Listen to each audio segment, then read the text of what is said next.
guys, welcome back to Fair Iron Customs. I'm Michael, and today we're back on welding up the back of this truck. So I just want to apologize. I've done a couple of videos this week where it seemed like there may have been something in front of the lens. Had some kind of lens flare. I was trying to look at the lens before we got too carried away. There may be a little piece of weld spatter there, but I have cleaned the lens a couple of times, and it seems like it's okay. So we're going to jump into this. So what I've got left, basically across the bottom, quite a bit left to do. A couple of really bad spots at the top that needs to be done. And for the most part, this is done. And then we'll have to grind. So I want to try to get the back welded in. We've got to finish this, but that's going to have to be done on the inside. I don't know if y'all can see that gap. It should fold over on the inside.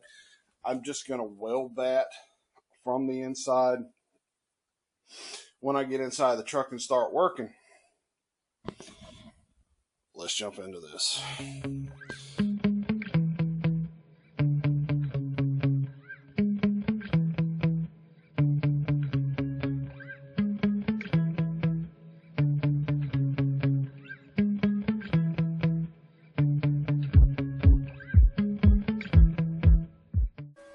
Guys, I'm liking that heat. It's probably putting just a little more heat in the panel than what needs to be in there.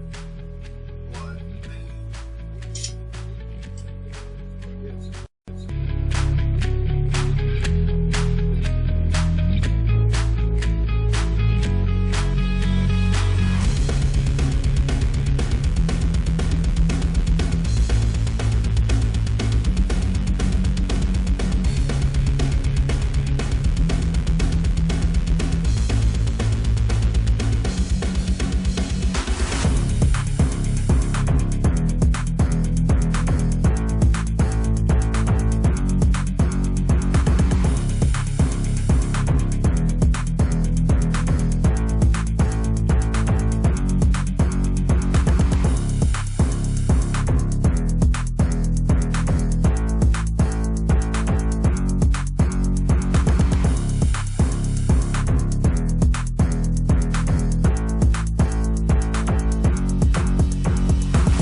okay, guys, I'm going to show y'all a couple of things that I am running into that's actually kind of helping me get a little better with my welds on these gaps. The best thing would be is if you didn't have a gap. But like I said, the way I cut this out, I cut to fit. Didn't do a whole lot of cut to butt, and then whenever I did the cut and butt, I kind of got some of the gaps kind of jacked up and a little wide. So on this thin sheet metal, you just gotta, tack, let it go, tack, let it go. So a few things that I've found, like, okay, say this one is a little too wide, a little too narrow. I'm using actually fill wire to fill in some of the places. That's a little too narrow for the fill wire. So what I'm doing is coming in super high like that and just hitting the weld and letting it flow into the metal to get the because if you tried to hit one side and the other, it's going to blow the metal away because you don't have anything to keep the weld pool from just dropping out on you. And what I'm starting to do with this fill, and this is a TIG rod. This is I think it's 1/8 TIG rod. It's the smallest TIG rod I've got. So what I'm doing is I'm bending it and putting it behind so the weld lays down flat when you weld. and just hit the piece of TIG rod with the weld and flow it into the metal, if that makes any sense. And that seems to be using, you can also use a coat hanger. I've heard it mentioned, you know, by a certain YouTuber that TIG wire is the same thing as welding wire. It's not the same thing as welding wire, but I mean, that a coat hanger is the same thing as welding wire, but it's not. This wire is ER70S-6, which is a 70,000 tensile strength wire. A coat hanger, you have no daggone clue what it's made out of. So you can use it to do body work with. I totally agree. I've welded numerous exhaust pipes together with a oxy torch way back in the day with coat hanger. So you can use it, but structural, any serious welder is not going to use a piece of coat hanger to weld something structural, because it ain't gonna pass tech. So anyway, I'm gonna continue on this and then we'll come back.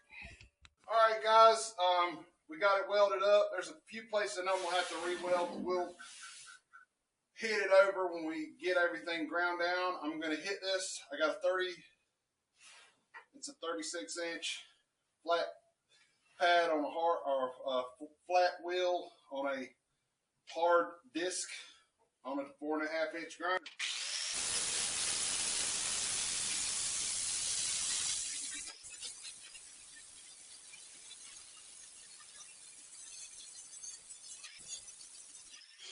All right, guys. So I ground all of it down with the 36, and what I want, you know, if y'all don't know this already, you need to stop whenever you start getting into the parent metal. And you can see right here we have a low spot. I'm gonna probably get with Glenn, because there's a dent right there and it runs off through there, and get his dent puller, and we'll probably try to work that up just a little bit. There's one right there that I want to try to get out a little bit. It's got a dent right there that needs to go down. And let's see, I think that corner right there is a little low, but the other side looks pretty good. And I tried to bring this part of the cab out. It's not really oil cannon, but it doesn't have enough tension to bring itself back out. So we may just have to live with that. It doesn't look bad. It's probably a little lower than the other side, but like I said, I don't think anybody will notice it once the metal that's there goes back and rusts. I don't think anybody will see it. So what I did was I went back and I finished it up just with the little angle grinder, little small angle die grinder with a Rolock disc, and that's the last one of those that I have. Well, actually, I have some more. I just need to try to find them. But I think that's where we're going to stop for today. Tomorrow, I would definitely like to get all the rest of this finished. We're going to have to wait till it's darker, maybe close the doors, turn off some lights, get some light inside the truck, and find all the little pinholes. I'll try to show y'all inside the truck. I don't know if you can see the pinholes and stuff. There's one like right there. There's several along that line. I don't know if you can see that light. We need to fix all those. So we'll have to make it dark and find the pinholes. And I'd like to, you know, at least get some weld in them. I'm going to go inside the truck. Typically, what you would do on this situation is, if we were painting this truck, we would put like a kitty hair over everything, a fiberglass fill, a fiberglass reinforced fill to make sure that all the holes were covered and waterproof. That's all I got for today. Like I said, I want to get back tomorrow, get the right side caught up to the left side, and probably finish both sides.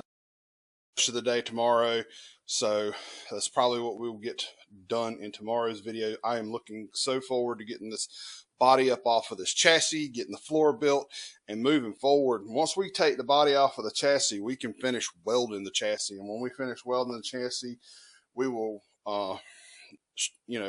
strip it down, decide what we're going to do about paint. I know we are going to probably paint the chassis like a chassis black, or something like a, not flat, but a satin black or something. Anyway, that's it. I'll see y'all later. See you tomorrow.